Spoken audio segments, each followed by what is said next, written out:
you say it? Oh. The first time I remember my mother, I think I was 6 months old, and she was hoeing outside, just outside from the house, and a larger child was staying with me, and we didn't have screens to the door, so I fell out the door and broke one of my first little teeth, 2 teeth, and broke one of them out. And I remember when I didn't have that tooth, it was missing. And of course, when I began to shed my teeth, why then it came back, but it came back out of line just a little bit, not bad. And then I guess about the next thing was I remember going with my grandmother and my bachelor uncle, Which grandmother was that? my grandmother Gibson, and her son. He didn't marry till he was about 30, I think it was, when he married. And I was going someplace with them, but I did not know where I was going. But he was carrying me piggyback. And I asked my mother some years after that, where were we going at that time? And did she remember me going off with them and someplace? And we went through a beautiful woodland, kind of a forest, like a short distance, not very far, but we must have been going to my Uncle Sam's, my grandmother's son, you know. And she said she thought I was about 2 years old when that happened.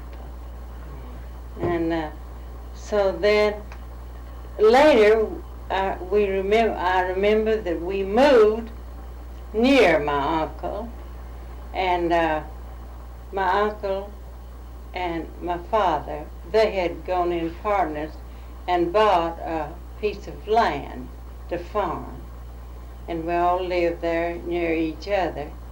And my father and my uncle, they farmed land up on the mountain. It was a small mountain, but up on the top of the mountain was level, and they could farm up there, but they couldn't farm down on the side of the mountain. It's too steep and rocky and everything. And my sister and I would go up the side of the mountain and take fresh water to our father and to the working hands.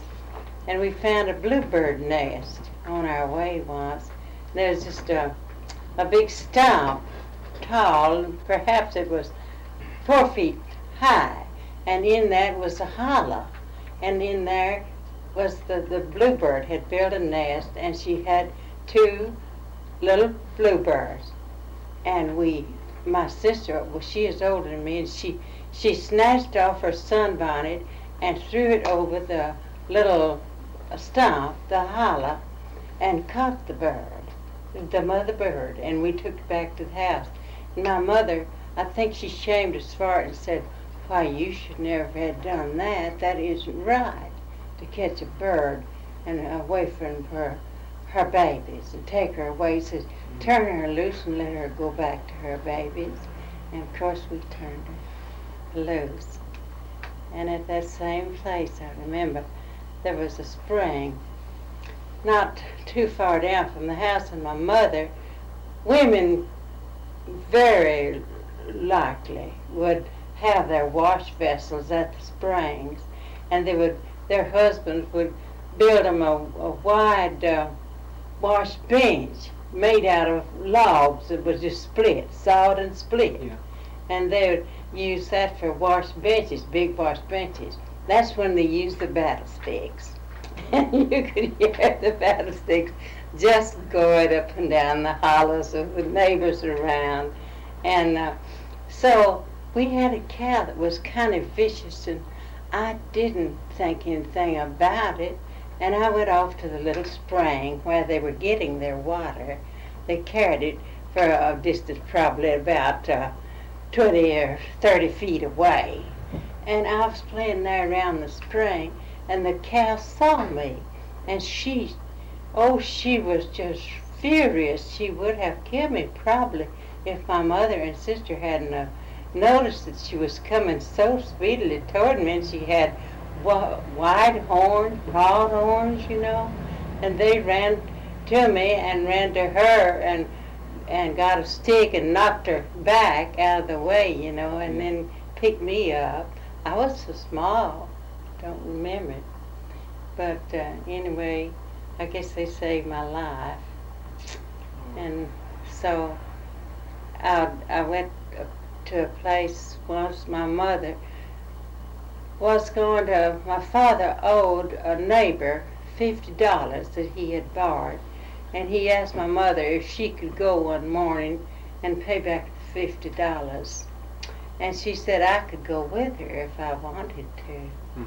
And so somehow I didn't care to go with her, and she went on alone. But then right after that, she had paid that $50 back.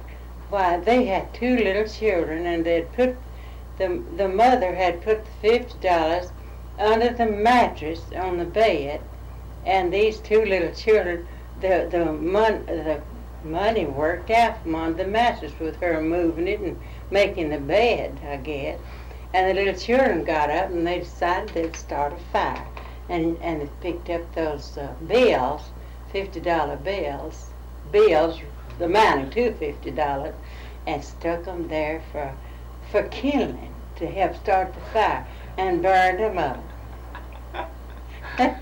So they were really hurt over that, the parents, because as everyone was really needed of everything they could get, families that striving so hard to just keep a bare living for their family, And so I remember that seemed so terrible to me to think about, that after my father had paid the debt, then it would be burned out. Yeah.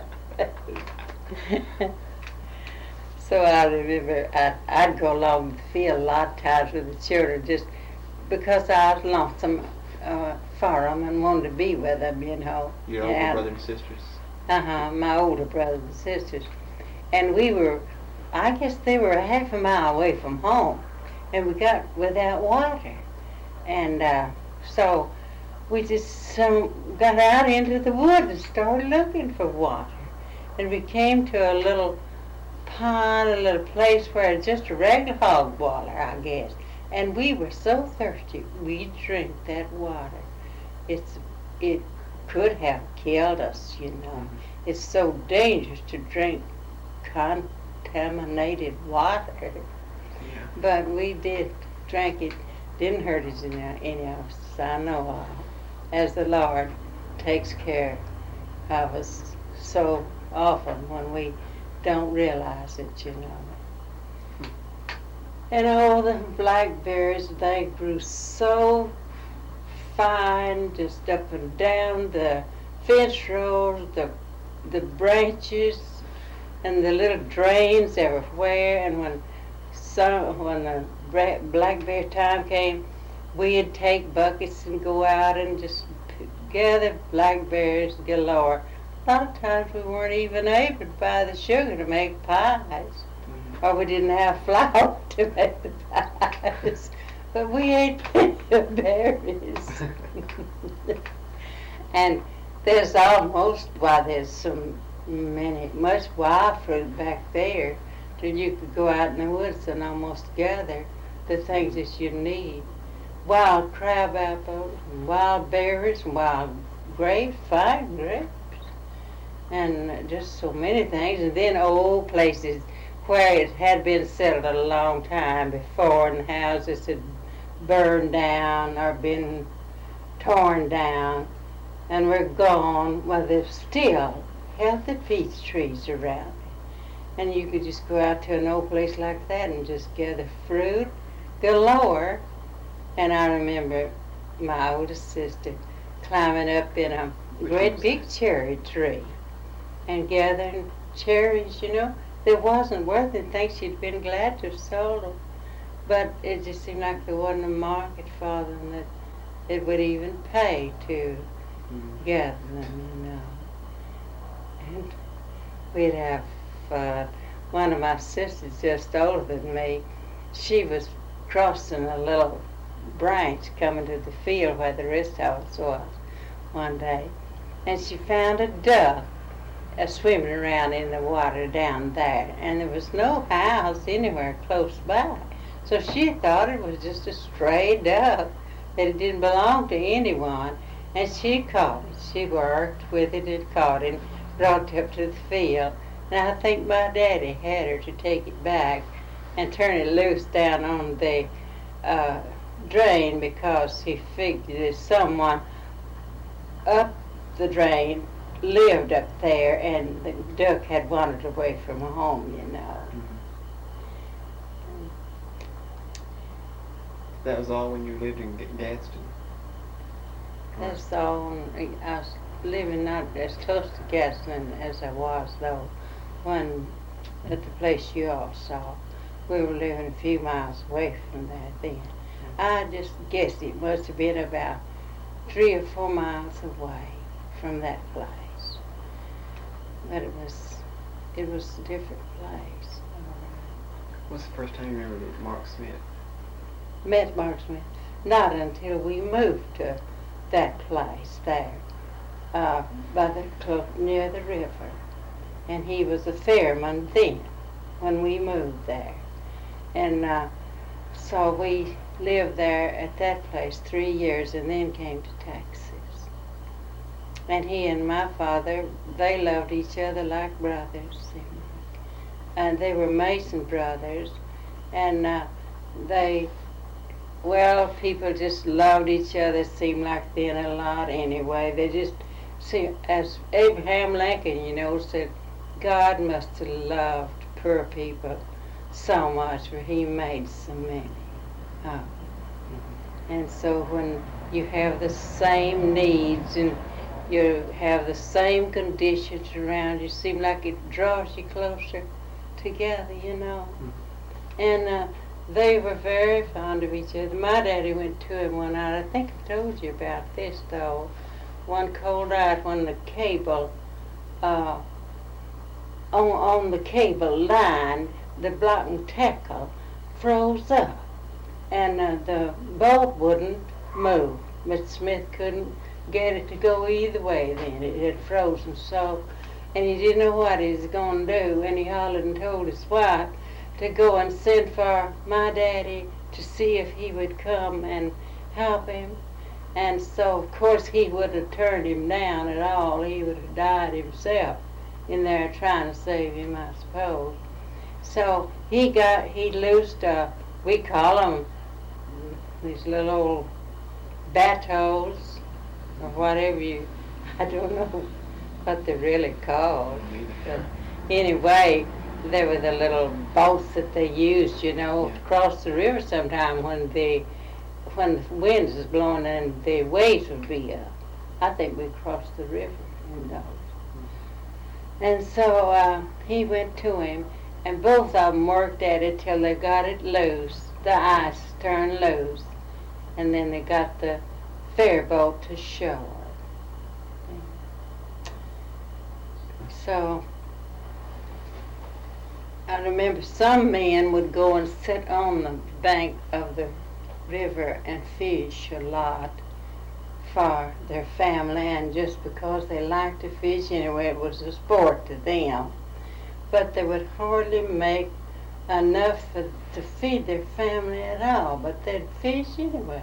My daddy never had time. He wouldn't take time to go to fish. He'd make him fish baskets out of splits from trees, white oak trees, something, I think usually white oak splits. And he'd make a fish basket and put that in the water. And my mother would bake a bread that attracted the fish. And they'd go in there to get the bread, and then he had it fixed in a way that when it started out, there's these little hooks that they couldn't get out, you see. They could go in, but they couldn't come out. Well, where did he fish? He fished down the river. He'd put down the river. Sometimes he'd just catch a lot of them and then bring them and share them with the neighbors, I guess, around that we couldn't use all of them properly ourselves. But he had no time to just take out like some men do to sit on the bank of the river and fish, you know. He was a hard-working man and loyal to his family, sure. Now, what about your grandfather, Gibson, him in the Civil War with his brother John? What's that story about? Well, honey, I don't know about Uncle John when he went to the war, but my grandfather, he volunteered and went and left his my grandmother and the children, the little children, you know. And so Uncle John, I think, must have been an older man than my father's father. I believe he was an older man because I know he was a pretty old man when he used to visit us when I was a little girl before we left Alabama. And so I have heard it said that once he was sick and he had done some little something out of line that was against regulations, and they were going to make him take a heavy rifle around a certain, so many times around a certain place, you know, and Uncle John was with him, and he asked him to let him do it. He didn't think his brother was strong enough. So not too long after that then, my grandfather developed measles, and he died with a relapse, I imagine, to his pneumonia, because pneumonia would usually get them, you know. It's so apt to be complications with it. Then he was buried there on the field? He was buried, and there's never, grandmother and the children never got to see his body again. See, our government had no such plans and money to send bodies home then to be put away, you know. So they didn't get to see him anymore. Where did And they she never married again. She just stayed and raised her children and what where did they live before they went to war? before he went to war, right there by that river close to where Mr. Smith, the fireman, lived. Really? That's where they lived. My grandmother's brother lived there, and he was fireman there, I'm quite sure. And then my grandmother lived close by, and they owned the land. I'm quite sure they owned the land through there then. And so I've been told, my daddy never told me, but my aunt, his sister, told some of them, but she didn't ever tell me this. But my sister Dilly says that she did say that they had land and that they were all chiseled out of it some way. If somehow there's some heirs came in on it some way, and it just wasn't, it didn't maybe have a clear title to it. And they had to give it up. I just don't know how it was. Well, who were the slave owners back then? The what? The ones that... There wasn't any owned people, not any of my people owned any slaves. What about McKay? Well, honey, Oh, that that's was okay. on the other side, Yeah. Papa Johnny's side. Not any of my people. And I'm glad they didn't. I'm glad I don't have to remember that. Really. Because I've never believed it was right. Ever since I was a little girl. I wasn't taught not to think. My parents didn't teach me that it wasn't right at all. And because naturally some would have said, oh yes, they were envious because they didn't own slaves. They would naturally be against it, but they didn't tell us anything against it. But I just, in my own way, I just came to the conclusion that if slavery had have existed, the poor white people would soon have been beneath a slave. because they would not have been able to get work. The plantations would have been bought up by the people that owned the slaves. Everything had been big plantations, you know. And they would have worked it for slavery, and the white people wouldn't have known what to do. I do believe it had come to that. And I had a teacher that he was well, they call them sea-sashers, you know.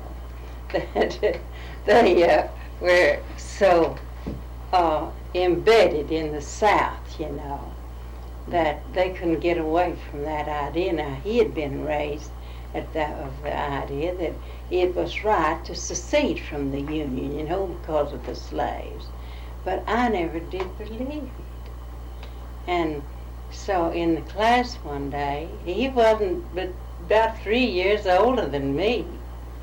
He was a young man, and he was talking about it and in history, you know. And I said, Mr. Clint, I think about it like this. If slavery had have existed, I think that the people who did not own slaves and the poor class of people would have been apt to have been worse off than ever. That the few people that owned the slaves in the South, they would have kept buying up land and big plantations, and they would have worked it that way, and the poor class of the people couldn't even get work. They wouldn't pay. They'd work those slaves, bond slaves, you know. They'd work them. And the Bible said, long, long time ago in the old Bible, there shall be no more bond slaves. And so, I never did believe in it. And he thought about it differently too. He said, you know, I hadn't thought about that side of it. When we stop to think, a lot of times if we'll think twice instead of once, why, we can see differently.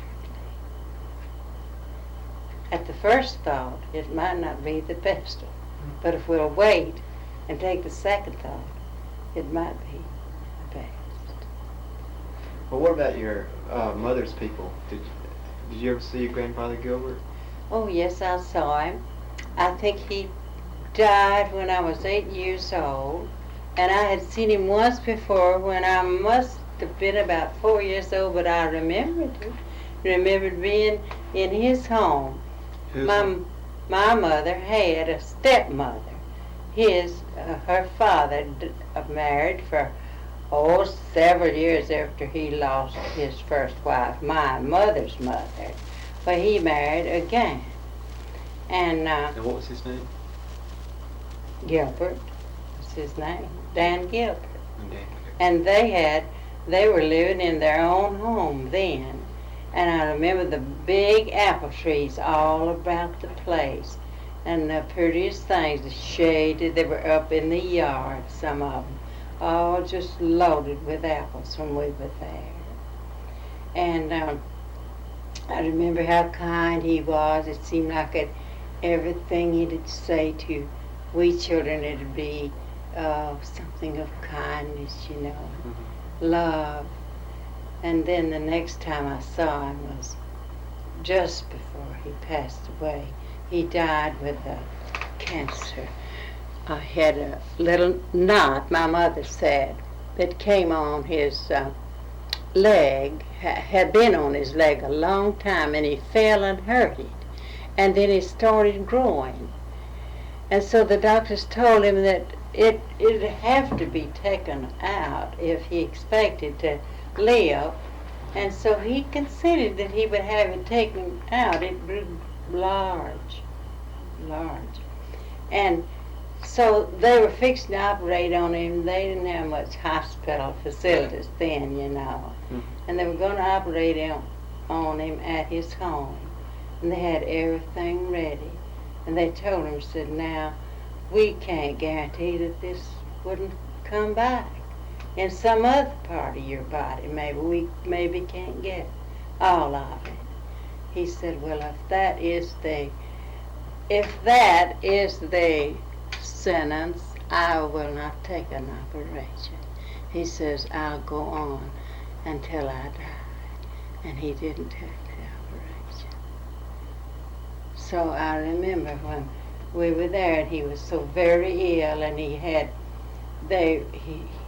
was in the house, he and my step-grandmother was his oldest son, and he had 3 sons. His oldest son had 3 sons.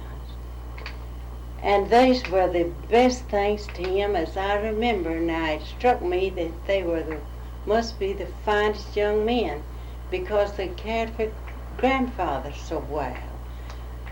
There would never be a time when one of those boys weren't sitting by his bed, day and night. They took turns. They were all grown. And they took turns about seeing to his needs. Of course, others came in too, but there couldn't be too many that had come in. He was getting so low. But my mother went to the door, and he had never seen my little brother Dan, and he was named for Grandpa. And she went to the door and she says, Pa, says, here's our baby. His name is Dan, for you. And said, he looked at him. And I think that he took him and held him on his chest and said, he's a fine baby, something like that. Mm-hmm. So after we left, he passed away then in just a short time. Come in.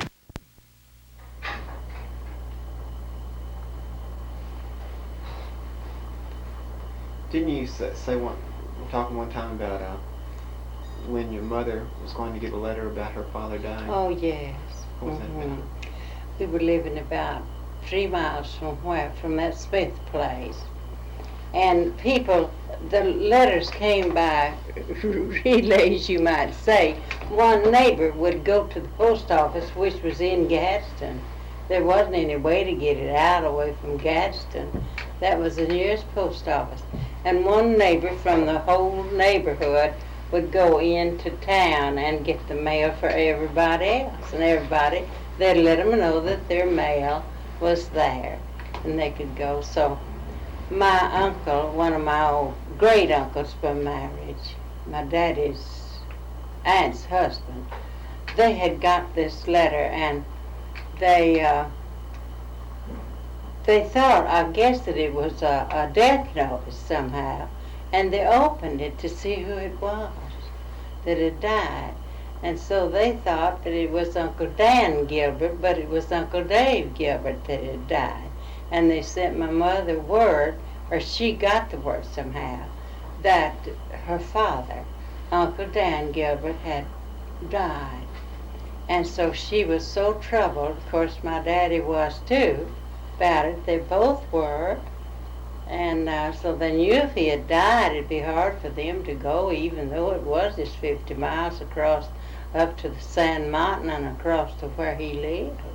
But it took a long time to get across that mountain, the rough roads, rocks and winding ways and everything. So she was so grieved about it, and in the night, but she got up and went out in the yard, and she walked the yard. And she said while she was out there, she heard a voice, spoke to her just as plain as anything, says, your father's not dead. And she went back and told my father, said, my father's not dead. He said, why? What happened? How do you know he isn't dead? She said, because I heard a voice say that he wasn't dead. And she was just as satisfied as she could be, and the next morning she got the letter, and sure enough, it wasn't Grandpa that had died. It was his brother that had died.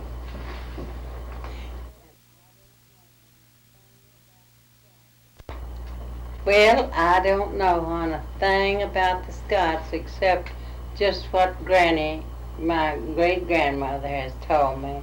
And I know that my grandmother on my mother's side was her sister, and she was a Scot.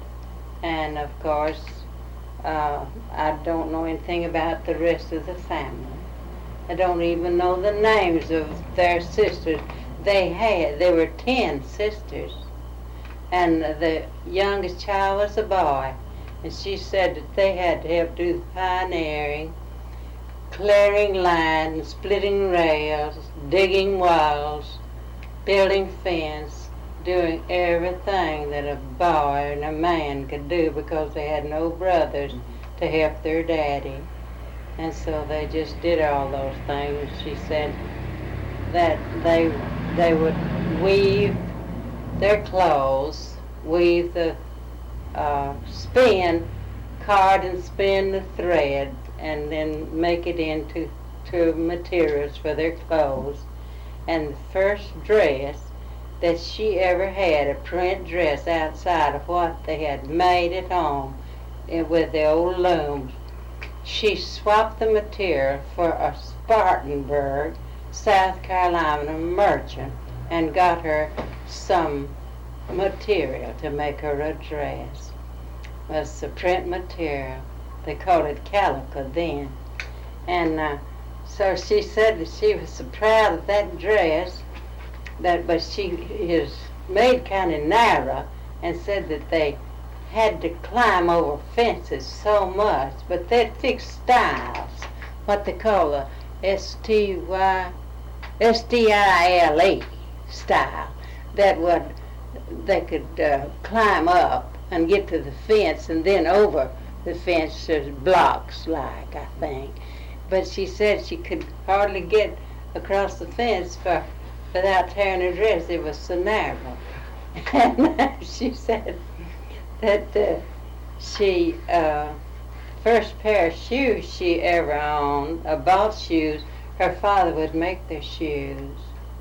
And the first pair of bought shoes she ever owned, she was so proud of them, but she wouldn't wear them to the church till just before she get to church. She's 13 years old. Where was this? Huh? Where was this? It's in South Carolina, there, near Spartanburg. That was their hometown, because Spartanburg was. And so she'd wait till she got near the church, then she'd sit down and put her shoes on.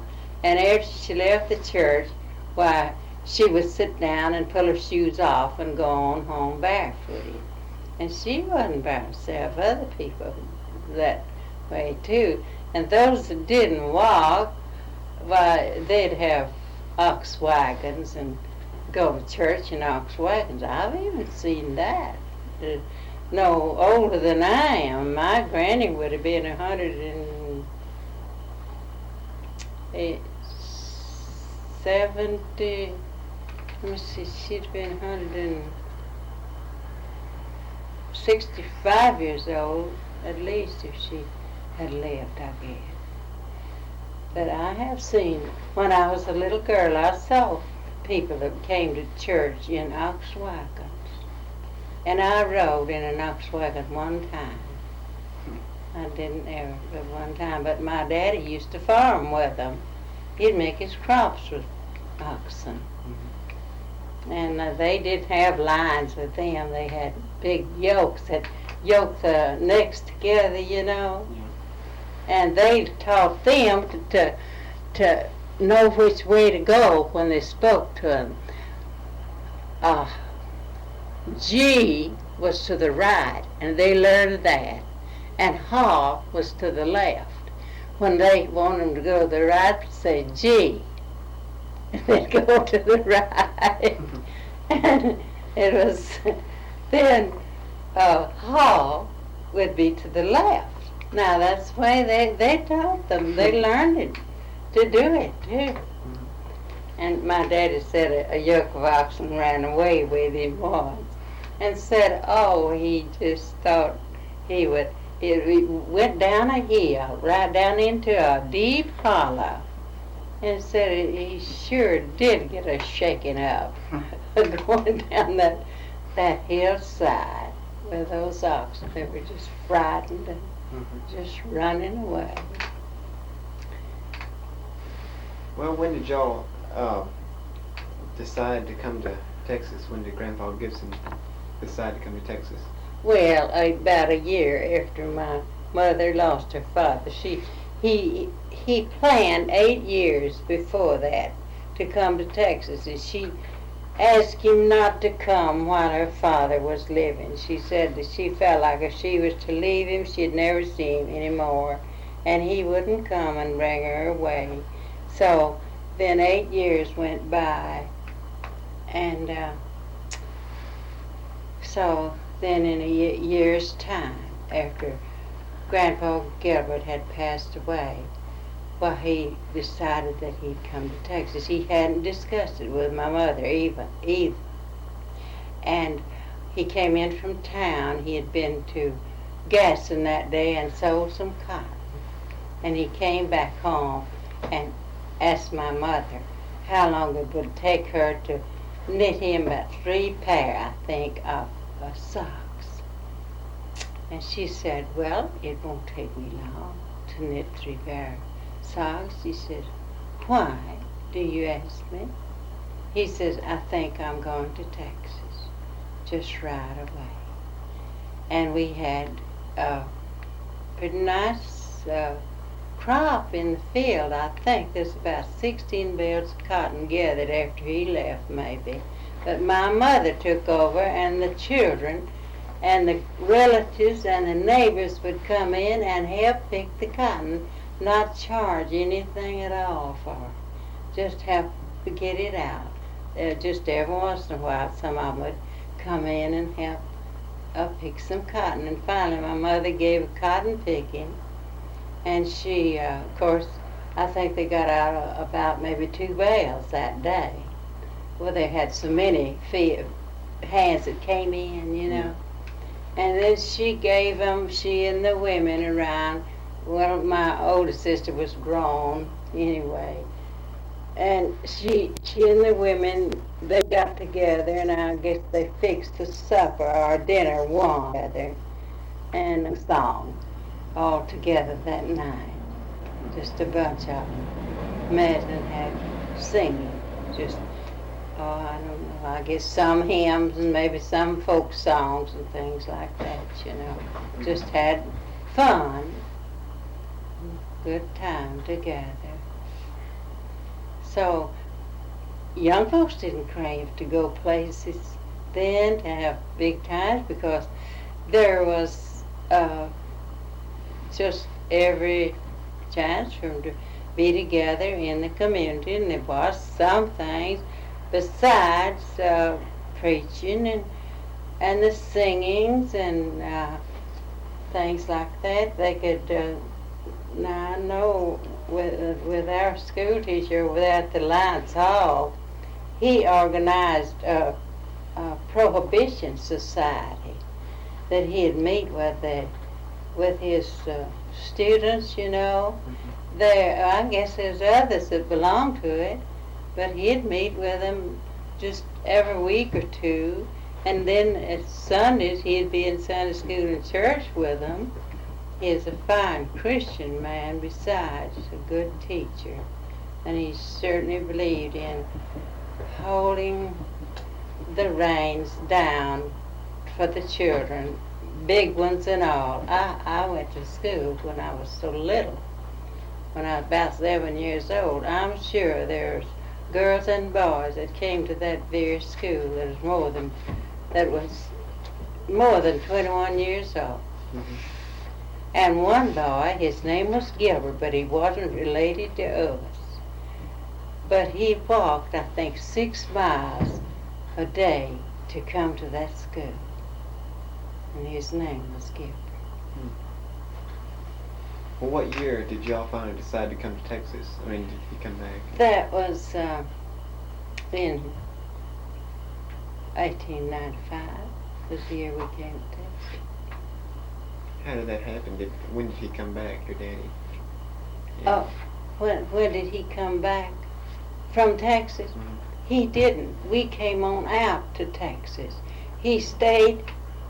He stayed, and he made arrangements for two of his brothers and one of his uncles and his family for places, good blackland farms for every one of them.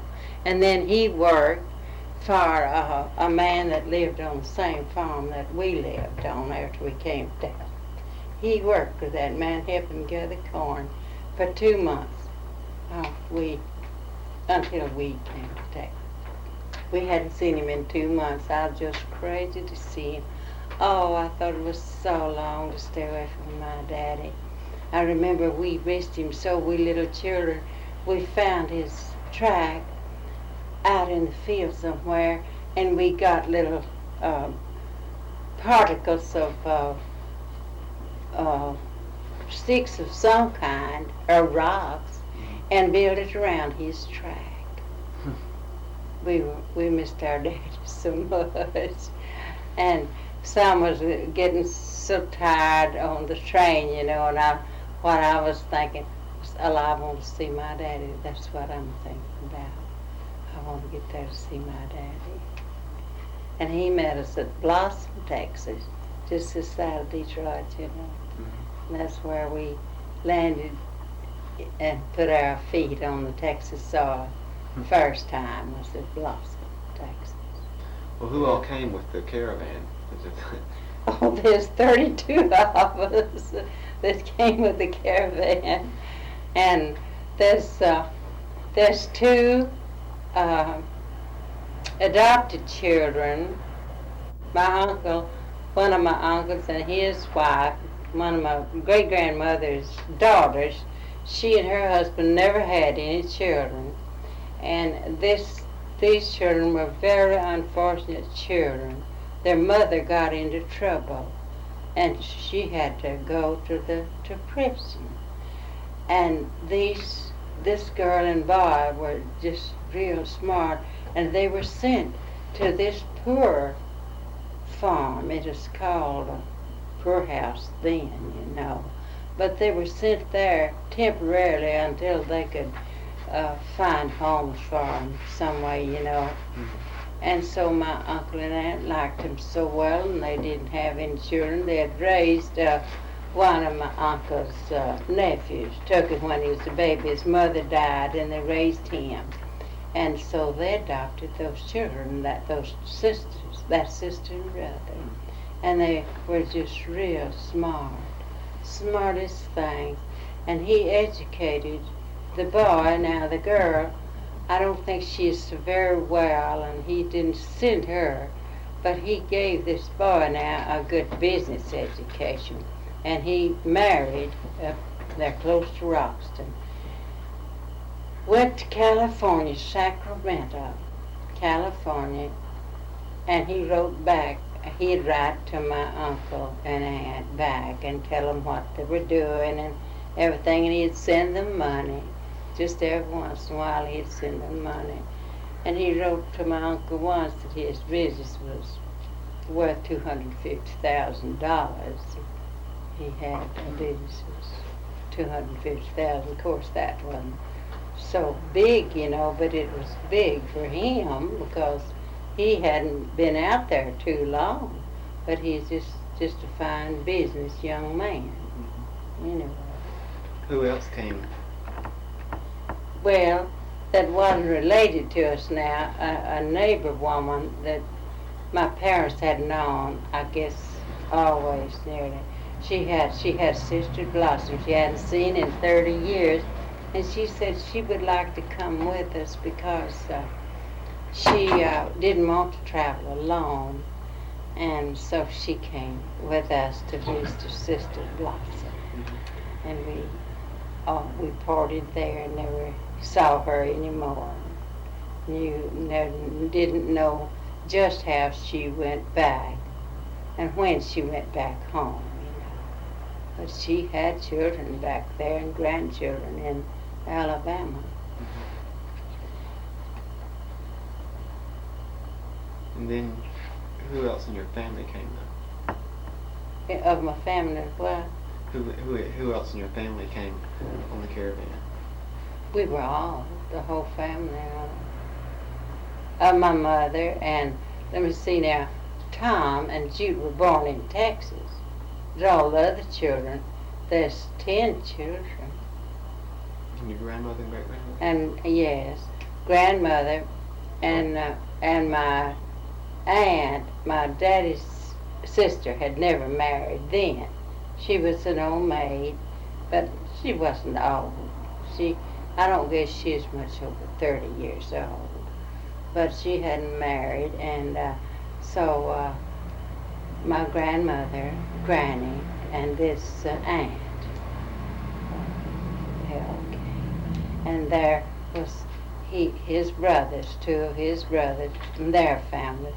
His oldest brother had a pretty good sized family. His younger brother didn't have but 2 or 3 children, I think. And so they all settled over there pretty close together in Lamar County, out east of Paris. And that's where I mostly grew up, was over there, east of Paris. How and where did you first meet Papa Johnny? Oh, I met him, we lived just out south of Paris, just 1 mile south of that evergreen cemetery that you come to before you get into town, you know. We lived 1 mile out south of there. And they lived on about 3 miles still further south. And I met him, some boys that a Baptist preacher and his family that we had known ever since we came to Texas. They were living down not far from Papa Johnny. And those boys, one of them was about my age and the other one was 2 years older, I think. He is my first date. The older boy was my first date. And so they brought Papa Johnny up to our house one night to meet us, and we girls and my sister Dilly, she was grown then, and me too. I was 19 years old then, I think.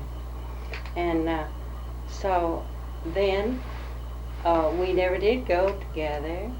He asked for a date. He asked me if I'd go to church with him one night. He was up in Paris, and he was going to have to come back that way. And he asked me if I would go to church with him that night. And I told him it was getting kind of late, and I told him that I didn't think that I would have time to get ready to go and get there in plenty of time. I just never could go to church and go dragging in late. And I never did like to see a young couple do that, you know. And he thought that I meant just simply to turn him down, and he always looked like he was interested in it, but he never made a proposition for a date anymore. Never asked me for a date anymore. And when we went west then, that following fall, he wrote me a letter right straight after we got out there and asked me if I'd correspond with him. And we did correspond, and that's the way that our courtship was, through correspondence. And so this, I was 14 years old when this Basie boy now, the preacher's son that I went with my first date, he was about 16 and I was 14. And I didn't want to go with him at all. He's too much like a brother. We just played together and raised up in the same community, you know. Mm-hmm. And I couldn't think of him of anything but just to be like a brother. And we went to camp meeting. People would take the camping outfit and they'd camp for 2 or 3 weeks there. They'd take covered wagons, they'd stretch tents, and they would have their cook stoves. Some would have them right out in the open and cook out there. And I guess those in the tent maybe would have their little stoves inside the tent. Even though it was hot summer, they could raise the sides of the tent, and it'd be cool under there, and had a lot of beautiful shades all around there anyway, and a big church ground. And so there's cold drink stands out away from the tabernacle, way out from the tabernacle, and the young folks, of course, would go to the cold drink stands, and everybody would, I guess, at the lunch hour. That always on Sunday that everyone would take their lunches, and there'd just be a group that would spread them together, and another group would spread theirs together maybe, and it'd just be all over the place that way. And so I've told our children jokingly that this boy, Lee Maisie, and I, we walked up to the cold drink stand, and he asked me if I cared for a cold drink. I said, yes, I think I'll take a lemonade. And he bought him one and drank it, and turned around and said to me, says, this is certainly delicious. Would you like one? And it wasn't, so I just told them that. Just to see if they did believe such a thing as that, But of course it wasn't so. But I just wanted to tease and tell them that's the way that girls and boys now, that's the kind of dating they would do. Maybe it wasn't a Dutch tree, but he'd buy himself something. Ask her.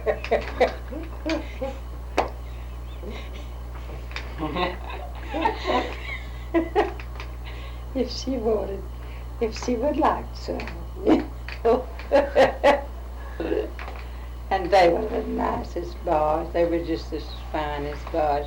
He went with me one time after that, and we never went together again. He married a real nice girl, and she was related to Maud and Mamie and Gibson. So then he, let's see, I don't know what he went to World War I, and he came back all his health impaired so badly, and he didn't live long. I'm not sure that he did go, but I know that he didn't live too long anyway, and they left two or three little children and his wife, and she never did marry again. I don't think. She is young and a pretty girl too. I don't think she ever married again. And so now we've had church services in our house. When we first came to Texas, this preacher lived in that community.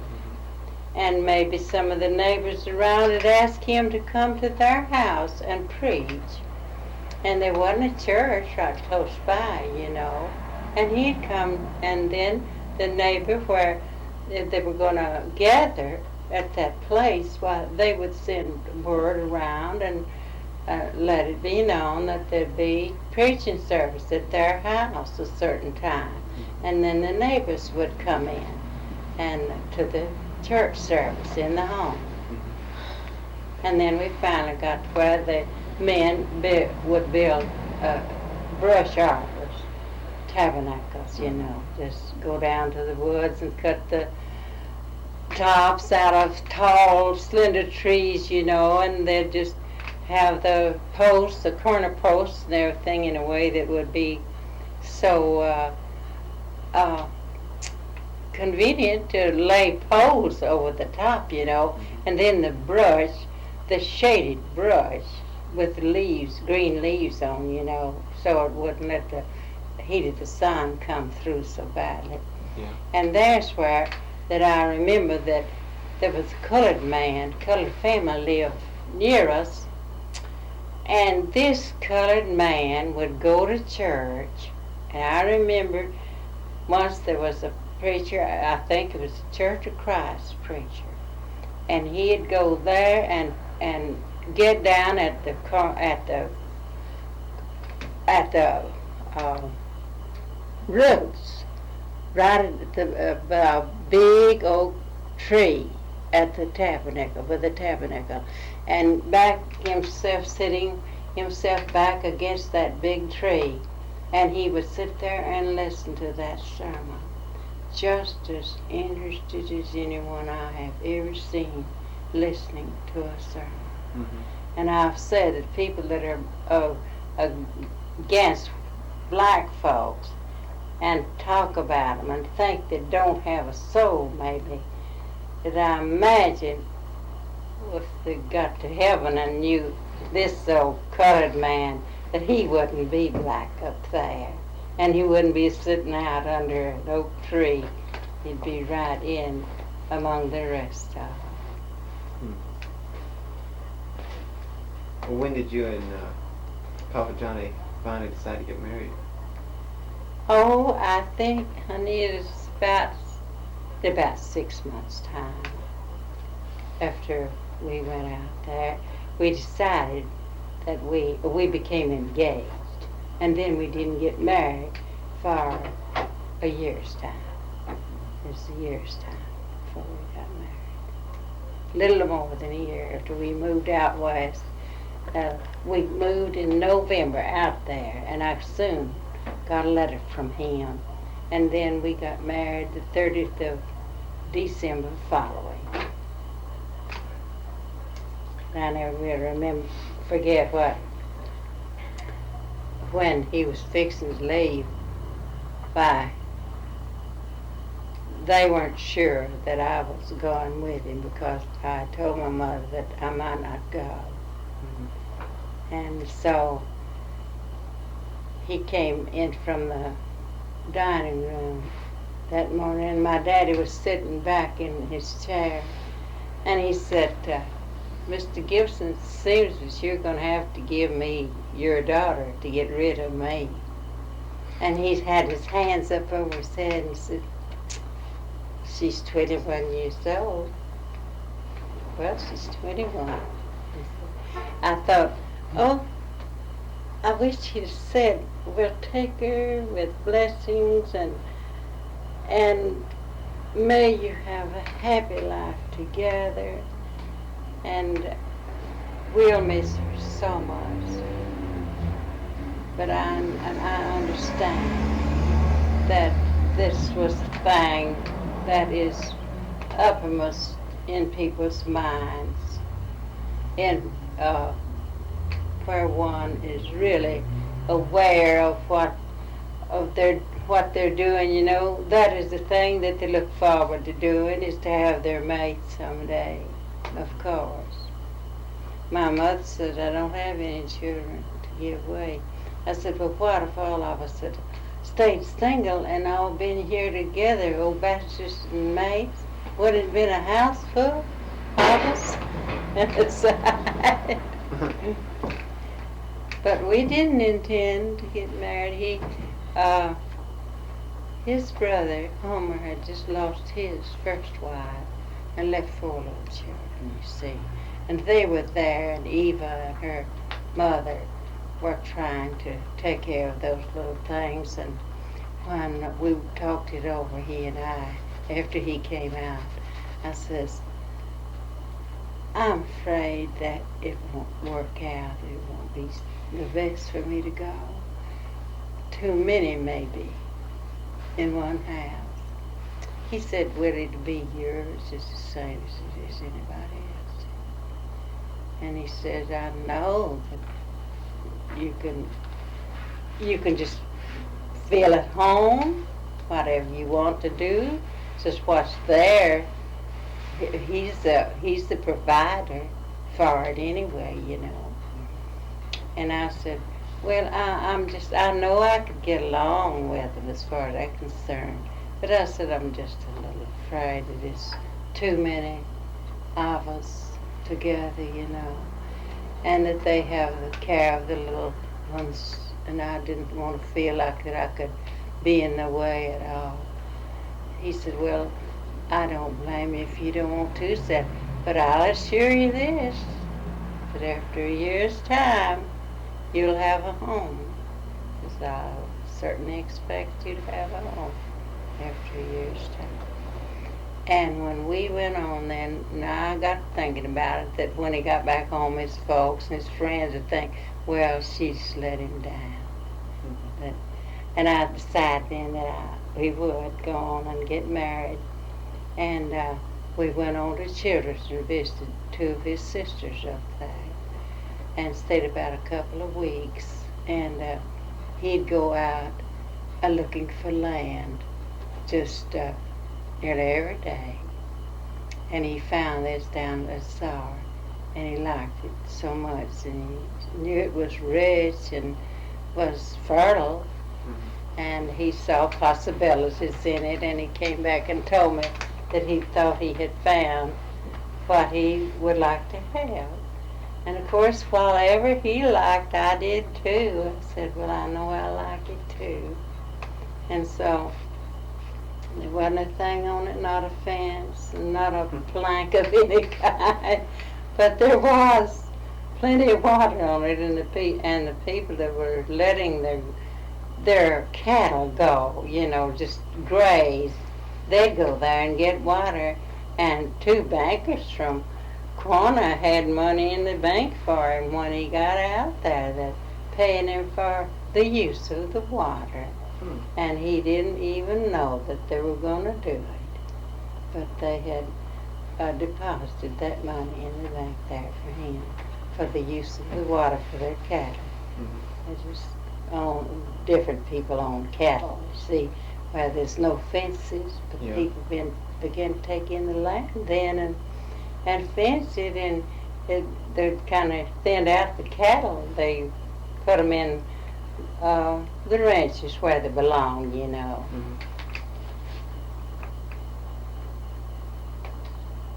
When did you first meet Grandma Anglin and Grandpa Anglin? I met Grandpa Anglin before I ever met her. I never met her till you Papa and I were married, and we went home. We went there to the place, but I had met him.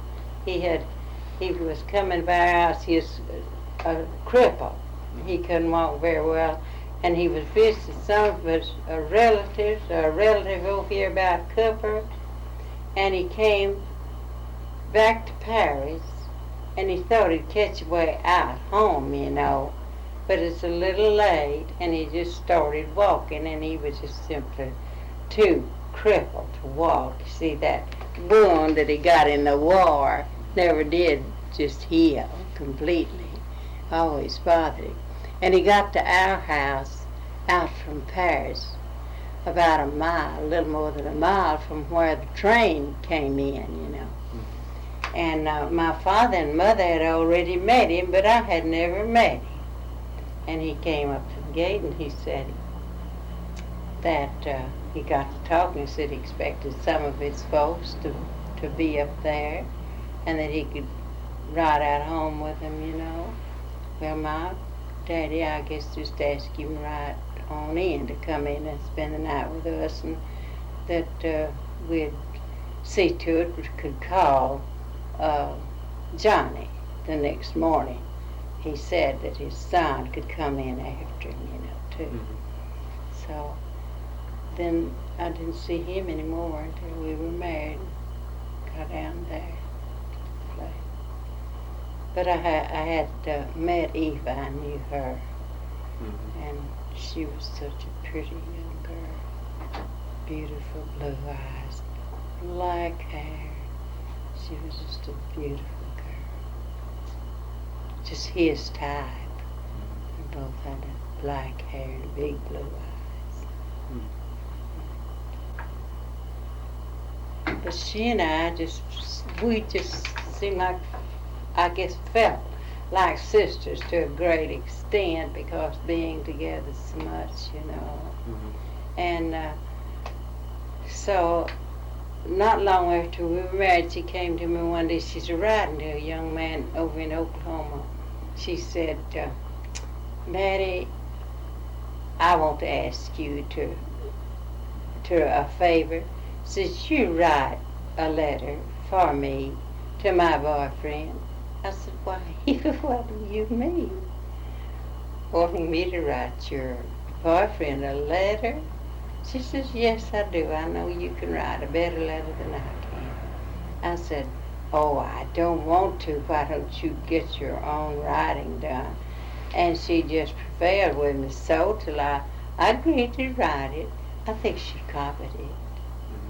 But she sent it on with the wording that I put in there. So we did things together and enjoyed a lot of things. I loved all of his sisters. But she was more like a sister because we had lived in the home together when Papa Anglin died. She and Mother Anglin moved on with us right out here south of town, you know, and they lived there until she got married. Then Mother Anglin went to make her home with her down at Bagot. So the children were very attached to her, the older children. Quite attached. And she was to them.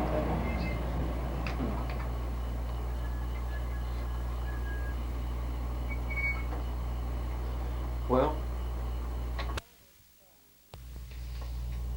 when I saw this poem, it was in a newspaper, and I thought that I would cut it out and save it and learn it because I always liked it so much, and I remembered of having heard one of my teachers when I was a small little girl recite it, and I thought that after that how glad I'd be to have that poem and to be able to recite it myself. But of course, having no expression as he used, well, I could never do justice to it because I couldn't use the expression, you know. But then I had always wanted to learn it. And so I put my heart and mind to it and learned it, the words. And so I have always been a great person to collect poems. Used to when we'd get papers and magazines and I'd find poems that I liked, I would most certainly save them, cut them out and save them. And learn a lot of them, just by memory. But this one is, it always appealed to me so much. Curfew must not ring tonight. Seeing the courage of a person and understanding how that one could perform such a feat as that because of love and tenderness of their heart. They could love someone enough to do that and suffer the things that she suffered. England's sun was setting o'er the hilltops far away, filling all the land with beauty at the close of one sad day. And the last rays kissed the forehead of a man in maiden fair, he with footsteps slow and weary, she with sunny floating hair. He with bowed head and thoughtful, she with lips so cold and white, struggled to keep back the murmur, curfew must not ring tonight. Sexton Bessie's white lips faltered, pointing to the prison old, with its tunnels, with its turrets tall and gloomy, with its walls dark, damp, and cold. I've a lover in that prison, doomed this very night to die, at the ringing of the curfew, and no earthly help is nigh. Cromwell will not come till sunset, and her lips grew strangely white, as she breathed the husky whispers, curfew must not ring tonight. Bessie calmly spoke to Sexton. Every word pierced her young heart. like the piercing of an arrow, like a deadly poisoned dart. Long, long years I've rung the curfew from that gloomy shadowed tower. Every evening just at sunset it has tolled the twilight hour. I have done my duty ever, tried to do it just and right. Now I am old, I will not falter. Curfew, it must ring tonight. Wild her eyes and pale her features, stern and white her thoughtful brow, as within her secret bosom Bessie makes a solemn vow. She had listened while the judges read without a tear or sigh. At the ringing of the curfew, Basil Underwood must die. And her breath came fast and faster, and her eyes grew large and bright. In an undertone she murmured, "Curfew must not ring tonight." With quick step she bounded forward, sprang within the old church door, left the old man treading slowly past so oft he had trod before. Not one moment paused the maiden, but with eye and cheek aglow, mounted up the gloomy tower where the bells swung to and fro. As she climbed the dusky ladder on which fell no ray of light, up and up her white lips sang, "Curfew must not ring tonight."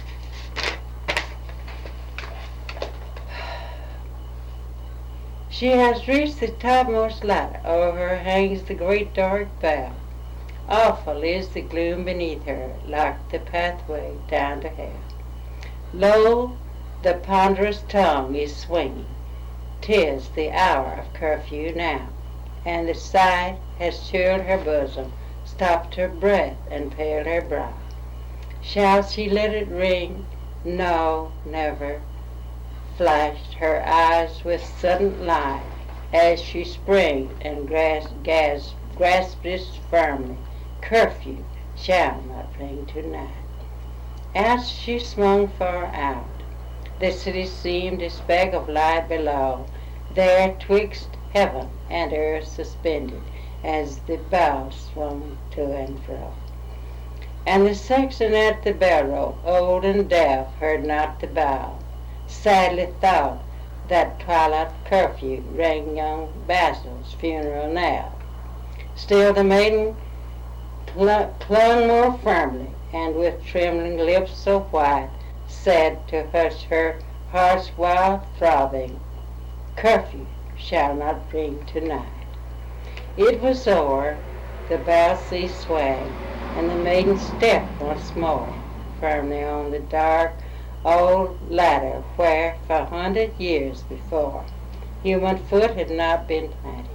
The brave deed that she had done should be told long ages after, as the rays of setting sun crimson all the sky with beauty.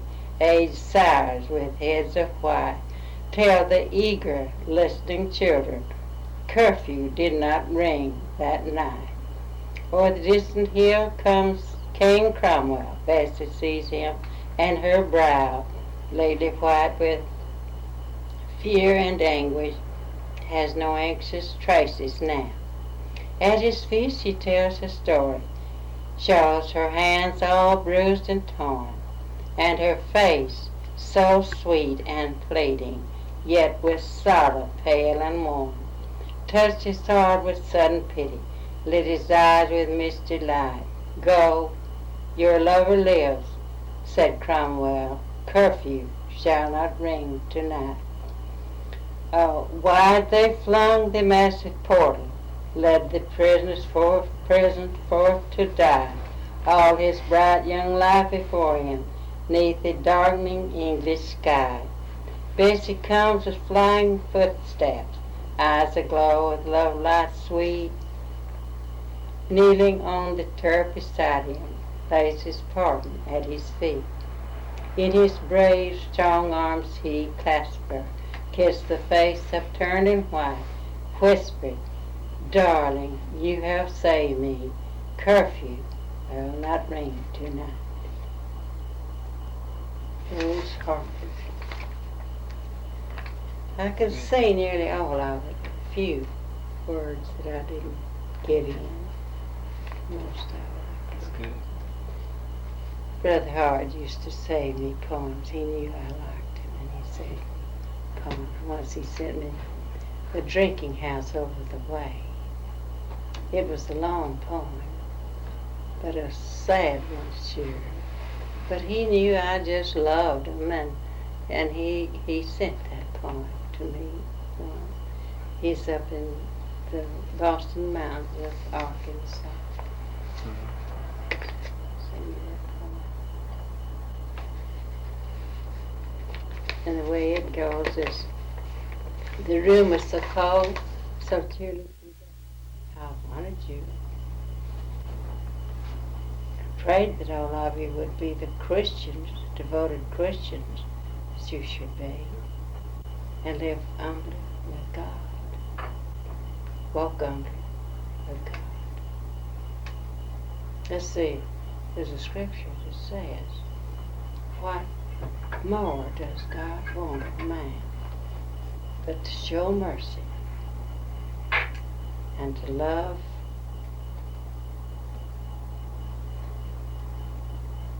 brothers, show mercy and walk humbly with God." I forget just how that is now. But I don't know what it would be, there's so many wonderful things that I would say. But I could say this, that the fear of God is the beginning of wisdom. God tells us that. The beginning of wisdom is the fear of God. And not only then do we have wisdom from fearing God, but we are promised long life if we fear God. And we are promised, when you honor your father and your mother, you're promised a long life. You know, too, that your days may be many, may be long, in the land which the Lord thy God giveth thee. Oh, opinion, I couldn't say. One time I remember Melvin saying, "Mama, don't you ever get with another mother and get to talking with her, and she is inclined to say, 'I just know my child didn't such and such a thing.' But says, 'You don't know what your child might have done.'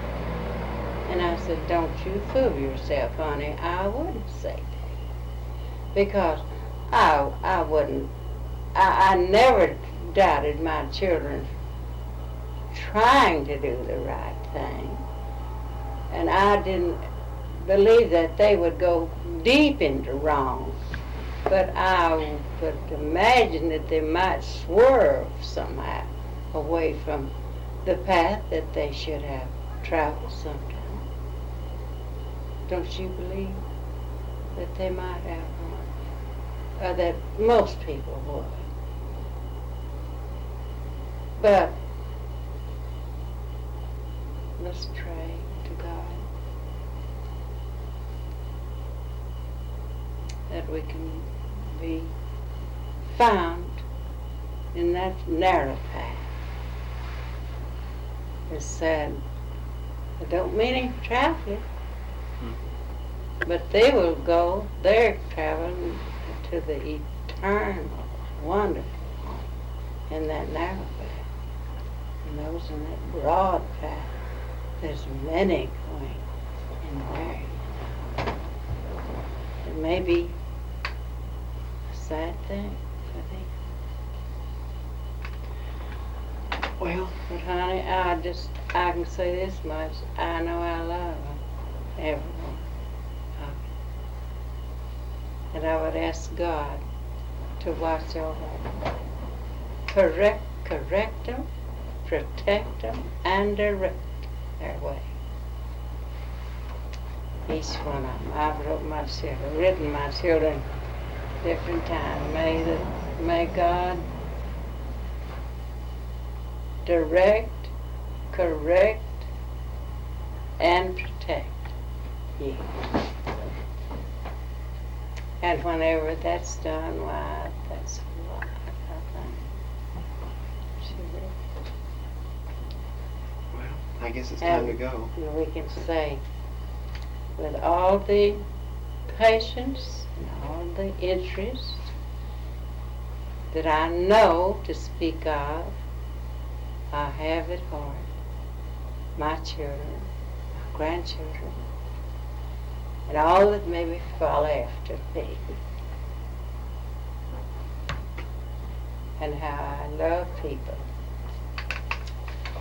And how I love God. I know He first loved us. Heard a man get up once and say, well, he loved God and he thought God loved him. The preacher corrected him. He said, wait a minute. God loves you first. Well, So He did, and He does. So thank you, children, for coming over. God bless. Oh, wish we could stay longer. yeah, I do too. Oh, yes, I do too. So come back anytime when you can.